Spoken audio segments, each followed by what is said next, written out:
morning, everybody. We'll start with the opening statement from head coach Brent Brennan, and we'll take questions. All right, good to see everybody. I want to start the same thing off by saying I'm really thinking about Coach Clark, his family, the UCF football program, just knowing how football teams and programs and coaching staffs are built. I just want our sincere condolences go out to all of them. I can't imagine what they're all going through and just how hard that is on everybody involved. So Arizona football, sending our thoughts and prayers to everybody there at UCF and obviously Coach Clark's family. And it's been a busy week, transitioning to just the bye week and kind of everything that was, and there was a lot going on. But I think we really attacked it. I think our players did a fantastic job, as did our coaches. Obviously, there was a lot of practice and a lot of work that had to get done, but then there was also, recruiting and all the things that come with that, and then us continuing to work hard to kind of build our brand and build our program. And I know a lot of you guys saw the collaboration with Phoenix Raceway, and just what an awesome experience that was. I think when you look through the lens of just the business of college football now, how do we continue to build and push the brand of Arizona football? And we felt like Redline was just such a simple thing, kind of in alignment with race cars, right? Like you're always talking about redlining a race car. And so I got a chance to redline a race car. I'll be honest with you, I was like a little bit nervous at first. I'm looking out because you're standing there and those cars are going by crazy fast, right? And then you go through the training and there's the people there, at the Phoenix Raceway were just amazing to me and to us, and I was just so appreciative of the collaboration. And I think, but then you got to get in the car, and then you're in that thing, and it's I don't know the last time any of you guys drove a stick shift. Anyone? Yeah. Okay. Yeah. It's been a while, right? So same thing for me. So that was an adventure. But I was just really appreciate, Anna Chell and Carrie Cecil, and then also the people up there at Phoenix Raceway. It was a lot of fun, and I think it was an opportunity for us to continue to talk about redlining in a different way, but also to engage our fans during the bye week. And so, everything that we're doing here at Arizona is we're trying to build a program that is successful and sustainable over time. And how do we find creative ways in the new world of college football to do that? And I thought that was a really great step, and it was supported obviously by Desiree and her administration. And so we were excited to be there with those people. But busy week, obviously a huge week right now, and we're excited to get going. We got a first taste of practice last night, coming back off of the bye, and the players have done a great job getting ready to go. So what do you got for me? Come on. Thank you, Coach. We'll start with Justin and then David. So how was it getting out on the road and doing some recruiting? Are we talking about the race car? No? Did you drive to any of these locations in the race car? That would have been super sexy. If we could get a race car branded with Redline, I would drive the hell out of that vehicle. All right, that would be awesome. No, it was great. It was great to get on the road. Obviously, the rules now are so different for the head coach in terms of the time when we're allowed to get out on the road recruiting. And so that makes it hard. As an assistant coach, that was something that I loved doing. I loved going to the high schools. I loved watching the players practice. I loved meeting their teachers. I loved, watching them compete on Friday nights, going in the home with the family and all that stuff. But as a head coach, those windows are really limited now with the way the calendar works with the NCAA. So it's a much different experience for me. So when it is, a lot of the schools that we went to are places that I've known those head coaches or those assistant coaches who are now head coaches, I've known for 15, 20 plus years. And so it was great to get out and to see high school coaches and to see some good high school football. And then this week we have the availability report coming out for the first time with Arizona. What do you think about that? I think it's great. I think it puts everybody on the same page. I think there's some consistency in college football with what the availability report is going to be. I think we've been moving that way. I know that's something that the media has been asking for years. And so I think it takes a lot of pressure off of you guys and us, because I just feel like whenever there is an injury, it just becomes too much of the narrative, when really you're just trying to get your team ready to play with who is available for that game. So now we have a streamlined process of this is the availability report, and these are the guys that we think are going to go, and these are the guys that are doubtful, and we'll, obviously you guys will get the first one on Wednesday night. So I'm excited about it. David and then Mike. Brent, with the new NASCAR relationship, are you a fan? Do you watch it? Do you have a driver that you like or have liked? So Kurt Busch is my guy because he's an Arizona dude, right? He was here for a couple semesters. He came by. He's been by a couple times to spend a little bit of time with us, and he's a really great person. A lot of fun to talk to. the biggest fan on our staff is Josh Oglesby, which he asked me as soon as I got in the building on Sunday morning. He was in my office. He wanted to know all about it. I think for Josh, we might have to build a bigger car if we're going to get him behind the wheel. Just those cars are not made for offensive linemen. But Josh is the one, on Sunday, we're in the middle of game plan or whatever, and he's like, hey, did you hear how the NASCAR race finished today? And I'm like, whoa, I'm just trying to get a first down, buddy, but he's such a fan. So I enjoy that part of Josh, and he's actually kind of pushing me into definitely being more interested. And now with this new collaboration and this relationship, it's obviously going to be something that I care more about, right? So I'm excited about it. And obviously Iowa State, this is a new relationship, haven't played them since 1968. What have you seen about the way they built that program over the course of maybe the last 10 years where they are so consistently right there at the top? That is a great question. I have incredible respect for Coach Campbell and that staff there. I think that's one of those deals where he took over a program that had been up and down, and he's made it a consistent, sustainable winner, something that we talk about wanting to do here at the University of Arizona. And so I just have an incredible amount of respect for him and his staff and how they've built it, and it's been incredibly impressive to watch. And I've watched it over the whole tenure of him there. And even when, Coach Campbell and I had not connected before I got here, but we had been kind of trying to. And when we played Toledo in fall of 23, the whole pregame conversation with Coach Campbell there, we talked about Coach Campbell, right? And it was really an interesting just how much he respected Coach Campbell and what their experience was like. And so he's a universally respected head football coach. He's a really good guy, and he's built a hell of a football program. Michael. So you guys are obviously on a roll heading into the bye. Do you feel like it came at a good time nonetheless in terms of resets right before Big 12 play, maybe getting some banged up guys healthier? Or would you rather have just kind of continued on that roll because you're playing so well? No, I think the beautiful thing about scheduling is that you don't really get to have a say in scheduling. So, you know what I mean? So you just have to deal with whatever it is. But, I think the good news is that we played, some good football leading up to it. It did give us a chance to do a little bit of self-scout and dive back into some fundamental stuff and work on some situational football and also, get ready for the upcoming opponent, which is, obviously one of the best teams in our conference. It's on the road in a tough environment. There's so many things that come with this game. So it gave us a chance to talk about all those things. It is, I think, unique where you have both teams coming off a bye. I don't know that I've ever had that in my career, So obviously it's a really important week of work for us because we know that they'll be ready to go. Damien and then Brad, let's go back to NASCAR. So what kind of training did you have to go through? Yeah, so there was a video, and then my man, the guy who's in charge of the on-track raceway, Nick, he was giving me the coaching points because I want to make sure I was coached up because I watched the video and I was like, wow, that's a lot of information in 40 minutes. But it was really fun experience. Everyone was so professional and everyone was so fun. We had Wilbur out there. I don't know if you saw the pictures, but it was just a really neat collaboration with the Phoenix Raceway, and the car was fast, man. It was cool. It was really cool. Brian and Troy. Just from scouting Iowa State and film and all that, it seems like they go super heavy on the tight ends by design and all that. How is that so different from everyone else that you've faced to this point? Well, in some ways it's not completely, but I think you asked me the question last time when we were getting ready to play Kansas State. You said they had 9 tight ends on their roster. You know what I mean? So that way, I think the way they're built gives them a chance. When people play with a lot of tight ends like that, it adds gaps, it messes with your fits. There's a physicality that comes with it, which obviously they want to play that way. So I think the beauty of what they've done is that they continue to have a philosophy of how they want to play, and then they recruit to it.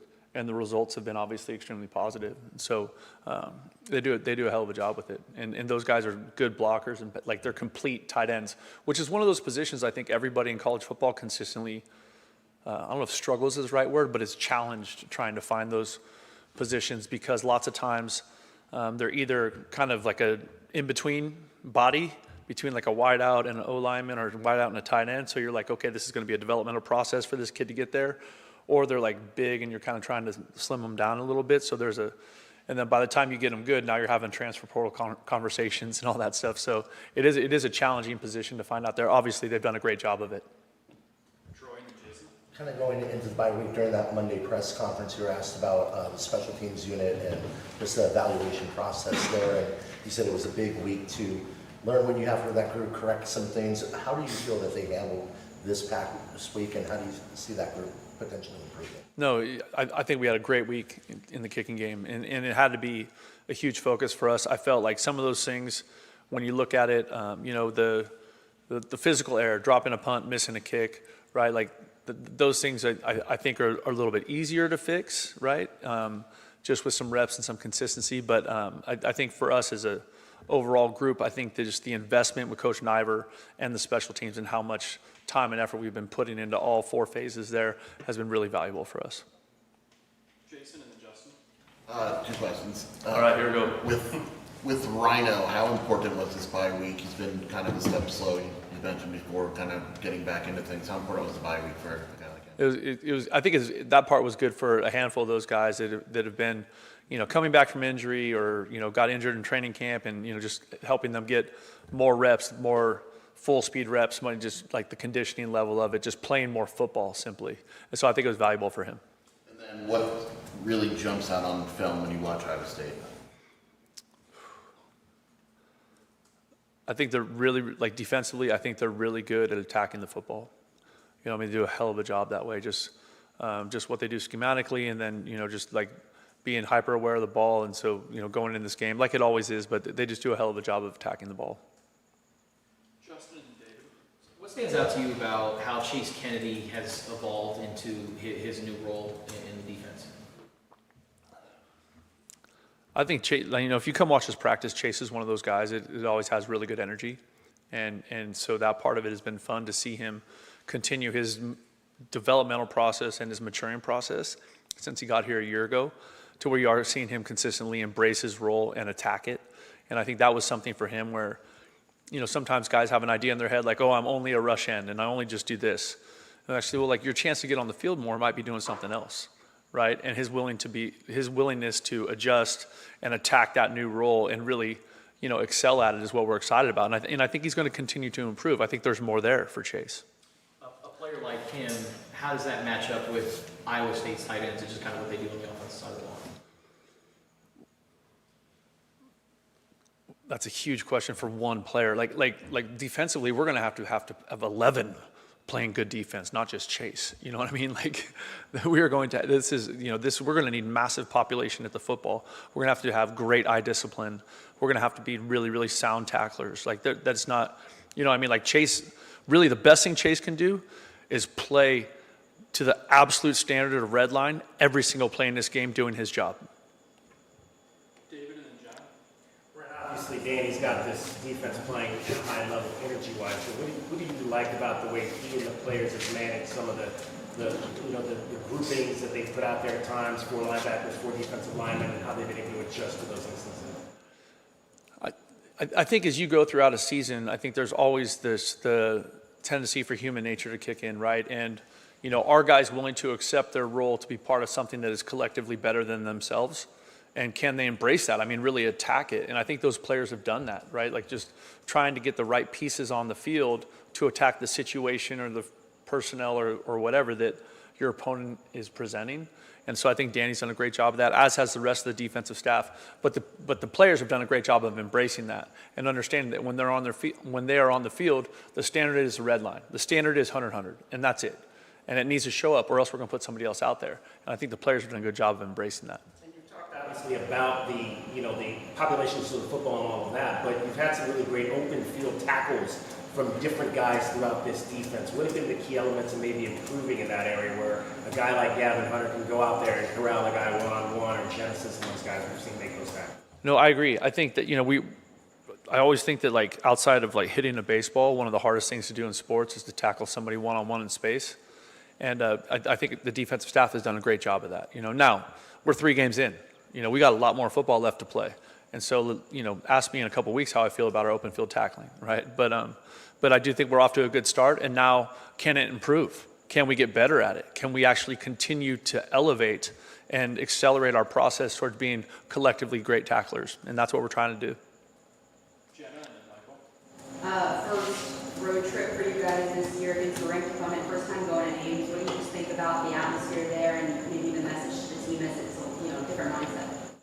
Well, I think the biggest thing, anytime you go on the road is like, do we handle the road trip like a pro? Do we handle it like guys that understand why we're getting on the plane, exactly what we're going to do? I think I've said this ad nauseum in here, every stadium on the road in this conference is a monster. Like every home game or every road game that we play is sold out everywhere. The crowd is all over your ass the moment you get off the bus. Like, it's just part of playing in this conference, right? So, we expect that. We know it's going to be a rowdy crowd. It's a 6 o'clock game. We know how passionate they are about their football there, and they've got a really good football team, right? So really for us, it's how much can we lock into handling every piece of our process with the right mindset, with the right, discipline as we lead up to getting ready for game time. Two questions. Man, y'all have 2 questions, man. Come on. I could go 3 or 4 if you want. We just every guy gets 5 minutes. That's just, we're going to go right down the row. Okay, so Rocco Becht is a quarterback who has a lot of experience, doesn't have overwhelming physical traits, but seems to have a lot of moxie out there. So what do you see when you look at that? Yeah, I think that's one of those things. I think you've seen when guys have a chance to play a lot of football, you start to see those reps stack, those reps accrue, right? And there's a kind of a acceleration or compounding of those reps as they play. And you can see him playing with just extreme confidence because he's effective in everything they ask him to do, right? That's what that part of it is. I think for any player, in our program or somewhere else, the idea of actually staying at one place and investing in yourself in the process of development so that you can be a good player, he's a great example of that. And that part of it, I think, is, we're losing that sometimes a little bit with the portal and just kind of the chaos of it and I'm not playing here, so the first thing I need to do is leave and go play somewhere else. Well, there's no guarantees when you get to this other place that it's going to go well either, right? And in the process, you lose this really critical time of development because you're starting over. It's almost, new scheme, new teammates, new location, new academics, new coaches. Oops, sorry. So all that stuff. So he is a really good player, and I got a ton of respect for him because he stayed the course. And then regarding your defense, was there a point during the summer workouts or maybe during training camp where you sensed that, hey, this group, something's happening here, something special might be going on? I think there was lots of moments that way. And I think Coach Daggy would tell you the same thing. Where all of a sudden, where the offense would have trouble moving the ball, or we would have, and there was a little bit of that tidal wave of enthusiasm. I remember we had a night practice in the indoor, and the defense was just on fire, and just the emotion of that night, and even earlier in that practice, we had just this incredibly physical 9-on-7 drill, and then later on that transpired to this really high level, just high energy performance by the defense, and I think so. That was when I was watching it. This team, this group of guys is excited to play. The good news is we went over time. The offense at times did the same thing to the defense, right? Just having done this a long time, if it's too one-sided, you probably got a problem. You know what I mean? So you need to trade punches in the practice environment. But I did see that during training camp from our defense. So there's a lot of talk about Iowa State's tight ends, but your group, what have you seen out of those guys, and how do you think they've responded since losing Tyler Powell? I think they've done a great job. I think Sam Olsen has been one of those guys that's just been a consistent, tough kid, has made plays for us, at the last place and at this place. And I'm excited to see him continue on this journey, with us. It's great having Kean back. I think he's done a really good job, getting back in the mix. He was nicked up a little bit early in the season, but it's good to see him starting to get his mojo back.